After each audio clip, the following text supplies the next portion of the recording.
Bon, salut tout le monde, c'est Dadi. On se retrouve aujourd'hui pour une nouvelle vidéo. Je suis désolé pour le retard des vidéos parce que je sais que ça fait un mois qu'il n'y a pas eu de vidéo. J'ai vendu ma Sony FX3 pour partir sur une nouvelle caméra, mais j'ai eu beaucoup de retard, énormément de retard dans les livraisons de colis. Par exemple, j'ai pas reçu les bagues pour pouvoir utiliser mes optiques, donc je ne pouvais pas filmer. Et pour être honnête avec vous, filmer à la RAID tous mes tests, c'est pas envisageable parce que c'est des fichiers très lourds. Franchement, pour un quick test, ça sert à rien. Bon, exceptionnellement aujourd'hui, on va le faire et on va en parler déjà de cette mini caméra, le Feiyu Pocket 3, qui est une très belle caméra, vous allez voir, elle est toute petite, je l'adore en tout cas la gueule, ah je l'ai fait bugger je crois, mais j'adore, je trouve qu'elle est vraiment super mignonne, et vous allez voir que pour le prix, franchement, Feiyu, ils ont eu pas mal de bonnes idées, mais pas que de bonnes idées, vous allez voir.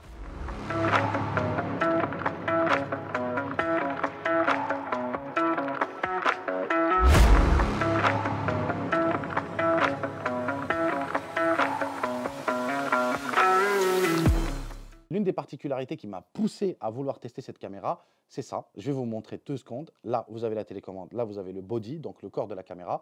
Et on peut le détacher. Vous avez une télécommande à distance. Vous pouvez vraiment la piloter à distance. Si vous, par exemple, si j'appuie sur le rec, ça rec. Vous l'avez entendu. Mais c'est pas tout. La particularité numéro 2 et que je trouve super intéressante et qui explique pourquoi on a ce système détaché, eh ben, c'est à cause de ça. La caméra, elle est aimantée. Donc bon, bien sûr, vous n'avez pas besoin de ça. Hein. Ça, c'est juste pour mettre un support, parce que vous avez un support qui est fourni avec, un mini trépied, voilà. Mais si vous avez envie, vous pouvez l'utiliser vraiment partout. Par exemple, je vais prendre mon iPhone parce qu'il y a un aimant derrière, je le mets, et voilà. Ça s'accroche. C'est incroyable. Donc ça veut dire que côté créativité, c'est à votre guise. Vous pouvez la mettre partout, dans votre cuisine, dans votre salon, vous pouvez le mettre dans le plafond. Je trouvais ça extrêmement intelligent et c'est pour cette raison que ça m'a donné envie de la tester. Alors c'est bien beau tout ça, mais qu'est-ce qu'elle vaut réellement en qualité d'image? Alors cette caméra embarque bien sûr un système de stabilisation sur 3 axes, vous avez déjà remarqué, donc un peu comme un gimbal quoi. Vous avez 8,5 mégapixels dessus, donc elle filme en 4K 60 images par seconde. Elle filme aussi en Full HD 120 images par seconde et en termes de qualité, pour pas vous mentir, je trouve qu'elle est bien si on sait l'utiliser. Bon, là j'utilise la Pocket 3 pour vous enregistrer un petit peu le son surtout, histoire de vous faire une idée sur la qualité sonore directement en interne. Normalement le son sera moyen, vous attendez pas à quelque chose d'extraordinaire, mais ça devrait largement faire le taf en tout cas si vous souhaitez faire des petits vlogs avec cette petite caméra. L'angle de vue il est assez large comme vous pouvez le voir. En plus, comme vous le savez, il y a le côté détachable, donc vous pouvez la disposer un peu plus loin. Je vous donne un petit exemple. Alors pour le coup là, je trouve ça vraiment super intelligent. Alors là j'enregistre vraiment à distance, hein. Vous voyez après c'est un peu loin, hein, c'est à 2-3 mètres.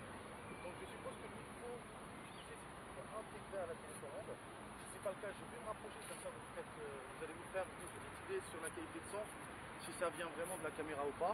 Vous avez bien sûr le suivi d'image sur la tête. Pour l'instant je ne l'ai pas activé, mais vous pouvez l'activer. Donc il vous permet, voilà, je peux la télécommander vraiment à distance comme vous pouvez le voir. Alors je montre la télécommande. Franchement, c'est assez intelligent. Hein. Et avec le mode, si on change de mode, ça va tourner. Mode panorama. On clique 2 fois.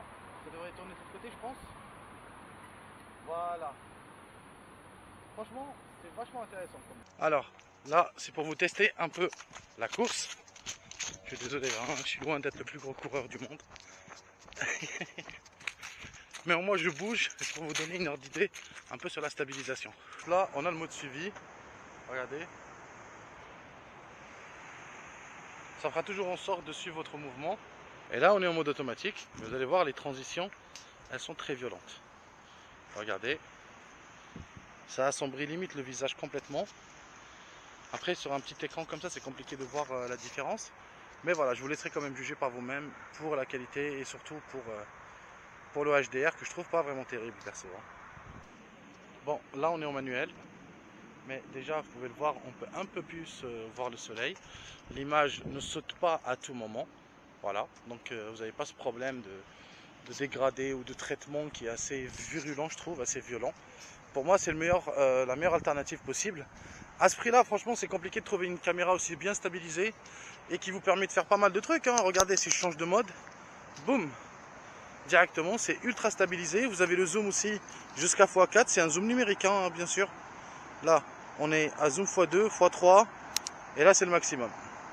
Bien sûr le zoom numérique impactera forcément l'image, mais vous savez à peu près à quoi vous attendre avec ce type de caméra à ce prix-là. Personnellement, je vous recommande quand même d'apprendre à l'utiliser en full manuel, que ce soit l'ISO et le shutter, pour la simple et unique raison que je trouve que son mode auto, il fait un peu n'importe quoi. Le mode HDR, il n'est pas très abouti. Par exemple, en comparaison avec un DJI Osmo Pocket, après, c'est 2 fois moins cher.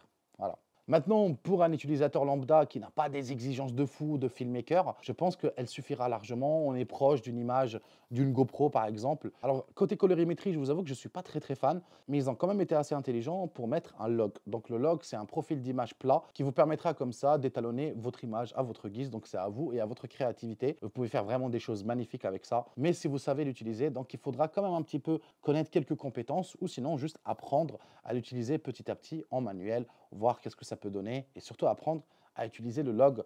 Parce que pour moi, pour ce genre de caméra, c'est vraiment impératif si vous avez un niveau d'exigence extrêmement élevé, en tout cas en termes d'image. Côté autonomie, le constructeur annonce du 4h30 en Full HD 60 images par seconde et de la 4K 60, c'est à peu près 3h30. Pour moi, je n'ai jamais vu une caméra aussi autonome. Côté endurance, elle est endurante de fou. Pourtant, en ce moment, il fait super froid. Et je l'ai utilisé pendant 2 jours et je trouve que l'autonomie, elle est vraiment incroyable. Ça veut dire qu'en 2 jours d'utilisation, avec quasiment 2-3 heures de rush, et bah, j'étais assez impressionné. En 4K 30 images, je n'ai pas utilisé la 60 parce que je ne vois pas l'utilité. Je pense que pour ce genre de caméra, vous pouvez la recharger chaque 2-3 jours. Après, bon, ça dépendra de votre utilisation. Si vous l'utilisez en continu tout le temps et surtout si vous l'utilisez en déporté, donc ça veut dire avec une transmission. Mais si vous utilisez la transmission, je suis archi sûr que ça va forcément impacter l'autonomie de la caméra. Mais je trouve que c'est quand même assez intéressant. Voilà, ça tiendra largement la journée si vous sortez pour, je sais pas moi, pour 2-3 heures de tournage. Elle suffira largement si elle est chargée à 100% bien sûr. Alors il vous faudra quand même une carte mémoire V30 si vous souhaitez utiliser le log parce que ça reste quelque chose qui consomme quand même beaucoup. On est à peu près grosso modo dans les 30-40 mégabits seconde. Alors pour faire simple, une carte mémoire de 128 Go, ça vous tiendra une vingtaine de minutes, une trentaine de minutes. Si vous utilisez la 4K 60 images par seconde,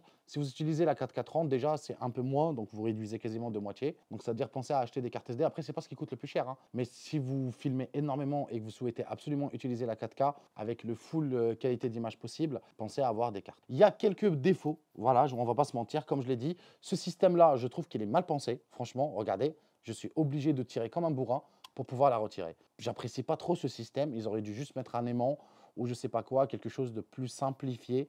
Voilà, mais là, vous êtes obligé de le rentrer dans un rail et en plus de ça, avec l'USB en même temps. Donc voilà, c'est pas forcément la façon la plus pratique. Alors l'un des trucs que je n'aime pas, c'est qu'ils ont offert avec, on va dire, un système de protection, voilà, histoire de la transporter en toute tranquillité pour ne pas casser les moteurs. Et bah, je trouve qu'il est absolument pas pratique.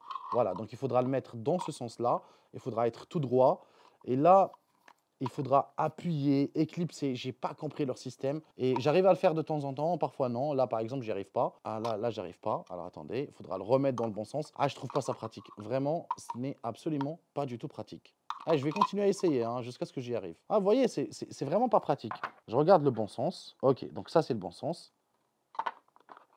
Est-ce que là, ça va rentrer? Ah, voilà, c'est bon. Mais bon, ils auraient pu faire un truc plus simple, je pense. Et là, pour le sortir, ah bah voilà, je l'ai quasiment bloqué. Ah, et vous voyez, c'est pour ça que je vous dis, c'est dommage, ils ont eu de très bonnes idées pour les 2 premiers trucs là. C'est pas vraiment super pratique. Ah, c'est pas super pratique. Ils auraient pu mettre juste une petite boîte. Ça aurait été beaucoup plus simple. Bref, c'est tout pour cette vidéo. J'espère que vous avez apprécié. N'hésitez pas à liker, à vous abonner. On se dit à très vite, hein. J'espère recevoir tout le reste du matos. J'ai pas mal de tests à vous faire. D'autres caméras, des lumières, pas mal de trucs. En tout cas, des trucs intéressants, je vous promets. Et puis, on se dit à très vite pour une nouvelle vidéo. Allez, à bientôt.